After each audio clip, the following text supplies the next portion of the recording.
завершитись найближчим часом. Temos já em estúdio o historiador Adelino Cunha e junta-se a nós via Skype a ativista russa Ksenia Ashrafulina. Muito boa noite aos dois. Ksenia, começo por si. À medida que aumenta o isolamento internacional de Vladimir Putin, qual é a percepção dos acontecimentos que vai tendo a população na Rússia? Aquilo que aconteceu na Ucrânia é interpretado como, sabem, aquele gajo que foi batido numa briga da rua e volta para casa e verte a frustração na criança do vizinho. Portanto, esta foi a percepção das pessoas que pensam na Rússia. E o que mais acontece na Rússia? Vou responder com uma piada de humor negro, quando perguntam se os russos fazem algum protesto e saem às ruas. A resposta é sim, 1 milhão saiu às ruas e está há dias ali fora, só que na forma de uma fila na fronteira. Ksenia, mas a mentalidade das pessoas, a forma como recebem a informação, isso tem vindo a mudar? É possível que essa mudança existe? Sabemos muito bem do controlo que existe, o receio que as pessoas têm, mas a percepção real dos acontecimentos tem vindo ou não a mudar nos contactos que vai mantendo? A população que corresponde a 2 Lisboas, 1 milhão, já saiu e mais muitos estão lá na fronteira a tentar sair. Todos os chats, os WhatsApps, os Telegrams estão cheios de como sair, o que fazer. Qual é o tema mais temido agora na Rússia? É a mobilização. E aquilo que está a fazer agora, porque percebem que as pessoas estão a fugir. Hoje, por exemplo, tentaram recrutar os sem-abrigos ou tentam apanhar pessoas de maneira aleatória no local de trabalho ou mesmo na rua, mesmo apanhando pessoas tentando mandar para a guerra. E esta informação, obviamente, logo é explosivo, porque estas histórias começam a circular e a maior preocupação é esta, como evitar. Agora é absolutamente claro que está a acontecer esta guerra. Como em qualquer sociedade, sempre há uma parte completamente imune a qualquer pensamento crítico, a qualquer a capacidade de processar a verdade. Portanto, há pessoas que continuam a ouvir propaganda, mas isto não é nenhuma novidade. Isto existiu sempre, mas aquilo que realmente está a acontecer é as pessoas a fugir e esta é uma mania nacional agora, como evitar. Temos também connosco o historiador Adelino Cunha. Perguntava-lhe de que forma é que esta mobilização que está a ser feita na Rússia ao longo das últimas semanas não vai também minar a capacidade produtiva do país, no momento em que a situação económica já é si frágil. Se permite só uma nota em relação a este isolamento que estamos agora aqui a falar, só colocar em perspectiva, a primeira votação a condenar a invasão em março teve 35 abstenções, entre os quais 25 países africanos, vários PALOPs, quase todos os PALOPs.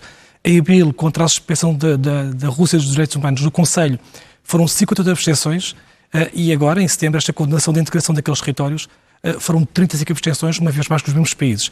Quando falamos de isolamento, convém ter em perspectiva que a China, ainda o Irão e a África do Sul têm alinhado consecutivamente com a Rússia. Portanto, convém colocar em perspectiva o que é que para nós significa o isolamento. Que a votação é massivamente contra a Rússia, sistematicamente sim. Chegou aos 75% a favor desta vez. Mas convém perceber que, do outro lado, estão países que reúnem 1/3 da população mundial, se calhar um pouco mais, não é? E, reiteradamente, os votos têm sido nesse sentido. E, aliás, esta posição das Nações Unidas não impediram que a Rússia estivesse agora, de certa forma, a comemorar aquilo que é o regresso da nova Rússia à Rússia. Ou seja, o Donbass, grosso modo, corresponde a territórios que foram conquistados pelos czares, século XVII, século XVIII, que foram depois integrados na Ucrânia pelos bolcheviques, e a ideia era fazer uma república socialista de solidariedade de todos os povos eslavos, e que agora o Putin conseguiu reintegrar, tal como a Crimeia, que tinha sido anexada pelos czares aos turcos. Portanto, este isolamento internacional da Rússia não tem impedido que Putin tenha conseguido fazer regressar a casa os territórios. É mais do mesmo e não mais do que isso? Não tenho certeza se é mais do mesmo, mas convém que nós coloquemos em perspectiva sempre estas nossas afirmações taxativas sobre aquilo que está a acontecer, porque quando mudamos de ângulo de vista, as coisas mudam substancialmente. Muito bem. Olhando para aquilo que lhe estava a questionar inicialmente, esta mobilização massiva na Rússia. Até que ponto isso pode ou não minar um sistema económico que está já de si frágil, com menos meios de produção? Certo. Nós já percebemos todos que o inverno vai ser um inverno muito complicado, tanto para a Rússia como também para as democracias europeias. E, na minha perspectiva, poderá acontecer, enfim, uma de três coisas. A primeira é a NATO reforçar substancialmente os meios da Ucrânia, dando outro tipo de equipamento, dando aquilo que a Ucrânia quer, e se isso acontecer, vamos colocar o cenário, e se a Rússia perde? Eu acho extraordinário que nós nunca tínhamos colocado essa hipótese de, e se a Rússia perder, o que é que o mundo espera que aconteça no dia seguinte? Ou se Putin for deposto, qual é que é a expectativa? Eu tenho a certeza que os aliados, que a Grã-Bretanha, que a União Europeia e que os Estados Unidos têm uma resposta para esta pergunta, o que é que se espera que aconteça se uma potência nuclear for derrotada e for humilhada, porque essa é a expectativa da maior parte de nós. O segundo cenário talvez possa ser um pouco mais próximo de nós, que é a Rússia querer impor uma paz sobre aquilo que é a sua conquista territorial, o que significa que alguém vai ter que negociar a paz, se é uma paz obscena, sobre perdas territoriais. E o terceiro cenário, que se liga com esse que o António está a dizer, é a Rússia, no fundo, vir a completar aquilo que tem sido a sua estratégia. Ou seja, depois de consolidar esta fase dos territórios, avançar para a Odessa novamente, reconquistar os portos no Mar Negro, estrangular a Ucrânia e depois, eventualmente, rumar novamente a Kiev. Portanto, são três cenários que estão muito ainda por definir, mas todos eles vão no mesmo sentido. Estamos ou não em novo momento crítico? Se é que é possível que durante um conflito, uma guerra, deixe de haver em alguma circunstância momentos críticos? Totalmente de acordo. E a expressão do António é essa mesmo, momento crítico. E, aliás, aproxima-se até um ano muito relevante, 2024, teremos eleições na Ucrânia, na Rússia e nos Estados Unidos. Em que condições é que nós vamos chegar a estes três atos eleitorais? Eu penso que são eleições diferentes, enfim, nos três países, evidentemente, mas toda a gente está provavelmente a pensar que 2023 se vai prorrogar para 2024. Portanto, estas três eleições também vão ter muito para decidir sobre aquilo que for ou que venha a ser o presente de 2023.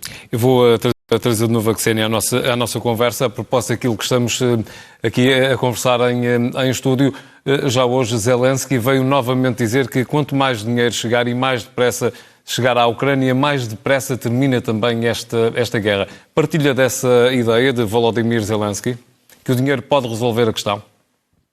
O dinheiro é usado para manter a economia e para manter a ação militar. Portanto, agora é realmente aquilo que a Rússia gasta e são milhões para lançar toda aquela ofensiva. Aquilo que aconteceu há uns dias foi uma operação muito cara e, portanto, gastaram imensos recursos. Agora, a Ucrânia tem praticamente recursos infinitos agora, porque todo mundo está a ajudar, e sim, o dinheiro traduz-se na capacidade militar, porque este conflito só tem uma maneira de ser acabado, é a vitória militar da Ucrânia, e a Ucrânia que consegue recuperar as suas terras anexadas, e assim depois já negociar com o Zelensky. A achar que a resolução do conflito não vai lá pela via das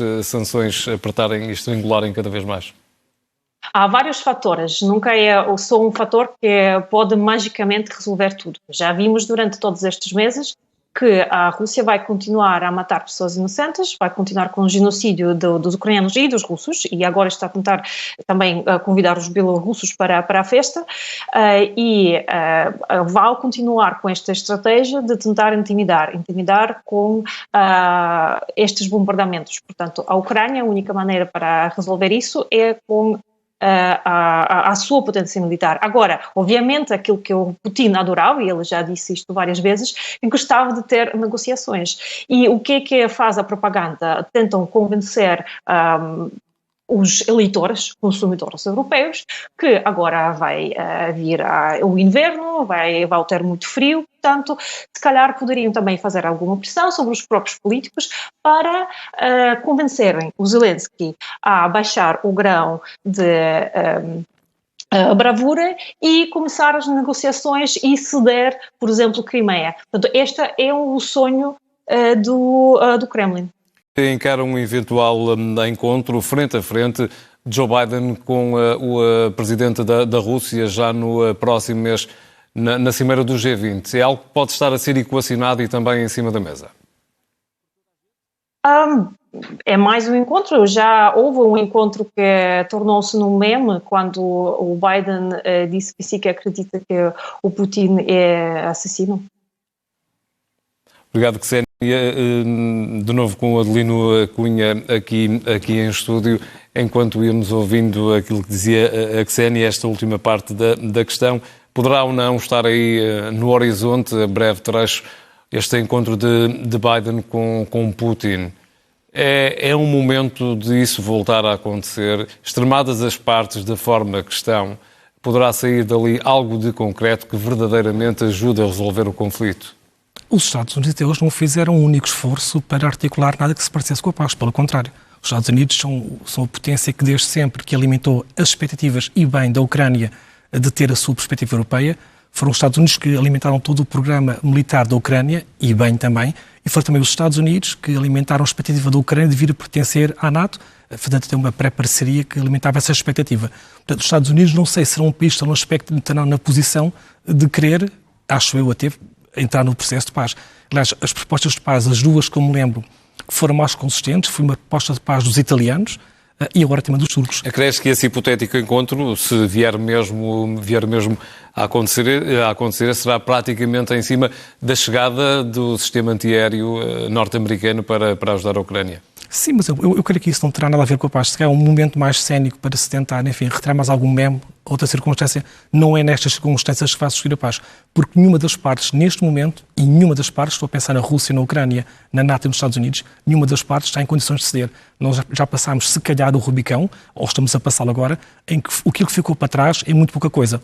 Se a expectativa é que a Ucrânia venha a ter um futuro recuperando a Crimeia e o Donbass, parece-me que isso é absolutamente ingênuo e naif. Nós pensamos que esta Rússia, poderá voltar atrás e devolver aquilo que são os seus territórios, na perspectiva russa, que foram recuperados, que no fundo é a herança imperial.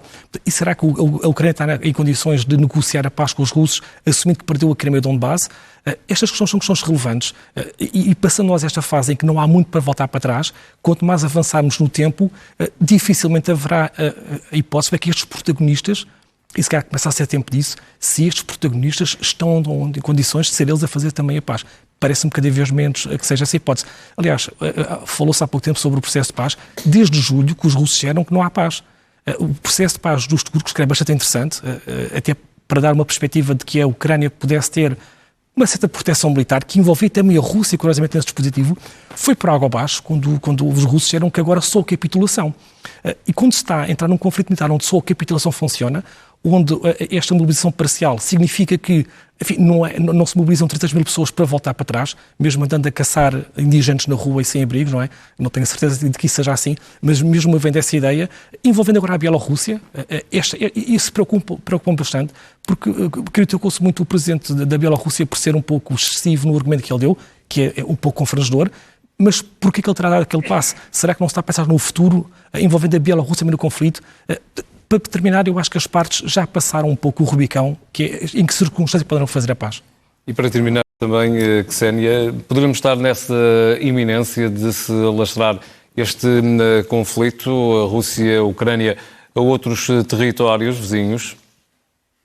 Não acredito, mas só para responder ao outro senhor que está aqui conosco, que duvida a verdade e a capacidade cómica, neste caso, tragicómica do Putin a tentar ter entre os listados os sem-abrigo. Bom, aconselho a ler os telegramas e a Medusa para ter alguma noção sobre aquilo que está a acontecer no território.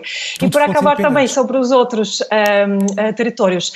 Temos aqui um território interessante no terreno português, mesmo se queremos, agora o grande drama e o grande problema é os rapazes russos que estão a fugir e não conseguem entrar em certos países, como a República Checa, por exemplo.